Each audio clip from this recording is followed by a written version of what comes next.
Vedeli ste, že na Slovensku máme gejzír, z ktorého nestrieka vriaca, ale studená voda? Je to Herliansky gejzír, svetová rarita a národná prírodná pamiatka ukrytá na úpetí Slanských vrchov. Nevznikol úplne náhodou. V 19. storočí tu hľadali výdatný prameň pre obľúbené kúpele. Keď však banský inžinier William Zsigmondy prerazil dno a dosiahol hĺbku vyše 300 metrov, príroda ukázala svoju ohromnú silu. Voda vtedy vytriskla do výšky neuveriteľných 112 metrov a striekala celých 10 dní. Zabudnite na geotermálne teplo. Tento unikát poháňa oxid uhličitý z hlbín Zeme.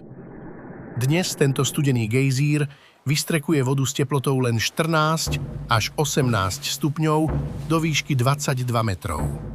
Trpezlivosť sa tu však vypláca. Na toto fascinujúce 25-minútové vodné divadlo si musíte počkať 34 až 36 hodín. Herliansky gejzír je poklad a európsky unikát, ktorý jednoducho musíte zažiť.